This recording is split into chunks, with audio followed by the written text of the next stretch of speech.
اعوذ باللہ من الشیطان الرجیم بسم اللہ الرحمن الرحیم۔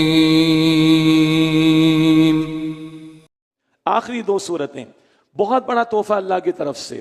حضور فرماتے ہیں علیہ السلام ان دونوں کے نام ہیں معوذتین، دو پناہ دینے والی صورتیں۔ معوذتین، دو پناہ دینے والی صورتیں۔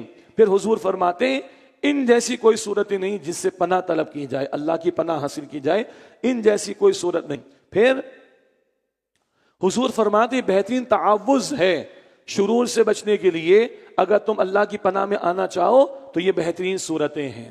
پھر حضور فرماتے ہیں تکلیف پہنچ جائے، نظر لگ جائے، جادو ہو جائے، بیماری آ جائے، دونوں صورتوں کی تلاوت کیا کرو۔ اتنی اہم صورتیں ہیں۔ اور اللہ کے نبی علیہ السلام ہر فرض نماز کے بعد بھی اخلاص، فلق اور الناس، رات کو سوتے ہوئے اخلاص، فلق اور الناس 3 مرتبہ یعنی تلاوت کرتے، تینوں پھونک مارتے، پورے جسم پر پھیرتے، پھر دوسری مرتبہ تلاوت کرتے، پورے جسم پر پھیرتے، پھر تیسری مرتبہ تلاوت کرتے، پورے جسم پر پھیرتے۔ یہ تو ان کی اہمیت آ گئی۔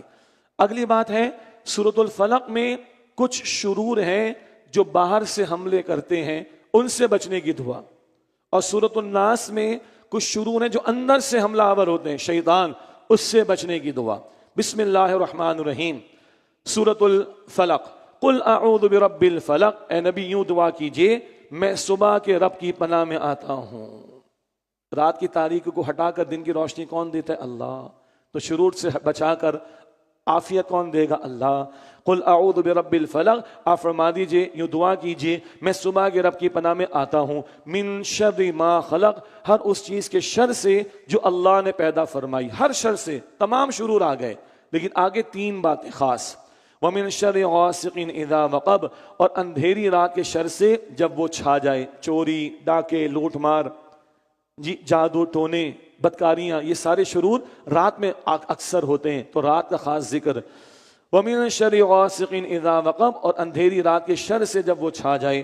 وَمِن شَرِّ النَّفَّاثَاتِ فِي الْعُقَدِ، اور گرہوں میں پھونکے مارنے والیوں کے شر سے۔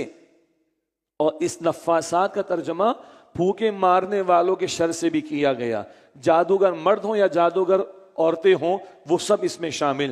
وَمِن شَرِّ النَّفَّاثَاتِ فِي الْعُقَدِ، اور گرہوں میں پھونکے مارنے والیوں کے شر سے، جادو ٹونا کرنے والیوں کے شر سے دی گئی۔ یہ صورتیں پڑھنے کی اور جادو کا اثر ختم ہوا، تفصیل تفاسیر میں ملے گی انشاءاللہ۔ وَمِن شَرِّ حَاسِدٍ إِذَا حَسَدَ، اور حسد کرنے والے کے شر سے جب وہ حسد کرنے لگے۔ ہمیں کیا پتہ کب کر رہا ہے؟ تو اللہ تو جانتا ہے نا، تو جب کوئی حسد کرنے لگے اس کے حسد سے اللہ ہمیں بچا لے۔ حسد کہاں لے کے جاتا ہے؟ بھائی سے بھائی کو قتل کروا دیتا ہے۔ قابیل نے کس کو قتل کیا تھا؟ حابیل کو۔ اتنا خطرناک ہے۔ یوسف علیہ السلام کے بھائیوں میں بھی حسد پیدا کیا تھا، کس نے؟ شیطان نے۔ اللہ بچائے۔ وَمِن شَرِّ حَاسِدٍ إِذَا حَسَدَ، اور حسد کرنے والے کے شر سے جب وہ حسد کرنے لگے۔ یہ شرور ہے باہر سے، رات کی تاریکی، جادو اور حسد کرنے والا۔ یہ بیان ہو گیا سورہ فلق کا۔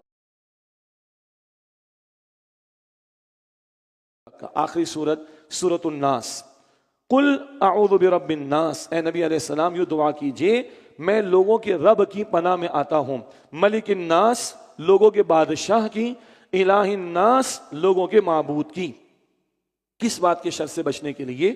من شر الوسواس الخناس، وسوسہ ڈالنے والے، پیچھے ہٹ جانے والے شیطان کے شر سے۔ پیچھے ہٹ کر پھر آتا ہے، پلٹ کر پھر آتا ہے، مستقل آتا رہتا ہے۔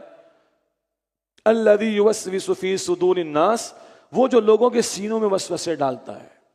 من الجنۃ والناس، چاہے وہ جنات میں سے ہو یا انسانوں میں سے۔ چند باتیں، شر تو ایک ہی یہاں پر، جو وسوسے ڈالنے والا ہے شیطان، جو وسوسے ڈالنے والا ہے شیطان۔ اور نوٹ کیجئے حدیث مبارک میں ہے یہ مجرد دم، وجود میں شیطان خون کی طرح دوڑتا ہے۔ اللہ اکبر۔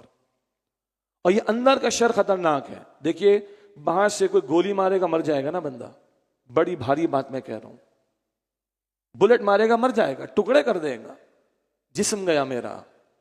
شیطان نے اگر اندر سے مار دیا میری روح چلی جائے گی، میرا عقیدہ چلے جائے گا، میری آخرت برباد ہو جائے گی۔ نوٹ کیجئے باہر کے شر خطرناک ہیں، اندر کا شر زیادہ خطرناک ہے. اس لیے نوٹ کیجئے پچھلی صورت میں شرور کی تعداد زیادہ ہے، اس صورت میں شرور سے بچانے والے اللہ کا ذکر زیادہ ہے. اس صورت میں شرور سے بچانے والے رب کا ذکر زیادہ ہے. کیوں؟ شر بہت بڑا ہے اندر کا. شیطان سینوں میں وسوسے ڈالتے، پھر اس کی پارٹی بھی ہے جنات اور انسانوں میں سے. اللہ کے بچائے نہیں بچ سکتے بھائی. دو آخری باتیں. قرآن پاک کا اختتام ہو رہا ہے الناس پر، سورہ فاتحہ سے جوڑیے الحمدللہ رب العالمین. یہاں قل اعوذ برب الناس، لوگوں کا رب. وہاں آگے ہے مالک یوم الدین، یہاں کیا ہے؟ ملک الناس، لوگوں کا بادشاہ. اور وہاں ایاک نعبد، یہاں الہ الناس، لوگوں کا معبود. تو فاتحہ سے الناس کے مضامین جڑ گئے، قرآن کا پورا ربط ہے ماشاء اللہ. اور آخری بات، یہ دعائیں ہیں. یہ پورا قرآن پڑھنے کے بعد دعائیں اللہ نے سکھائی ہیں. اور دعا ہے جھک جانے کا نام، بچھ جانے کا نام، اور سرنڈر کر دینے کا نام. اور عبادت کا جسٹ یا جوہر کیا ہے؟ بچھ جانا. اور بچھ جانے کی انتہا دعا ہے. اللہ کو مانگنا پسند ہے، اللہ کو جھکنا پسند ہے، اللہ کو بچھنا پسند ہے، اللہ کو اکڑنا پسند نہیں ہے. وآخر دعوانا ان الحمدللہ رب العالمین. الحمدللہ الذی ہدانا لہذا وما کنا لنہتدی لولا ہدانا اللہ. الحمدللہ الذی بنعمتہ تتم الصالحات. اللہم لک الحمد ولک الشکر.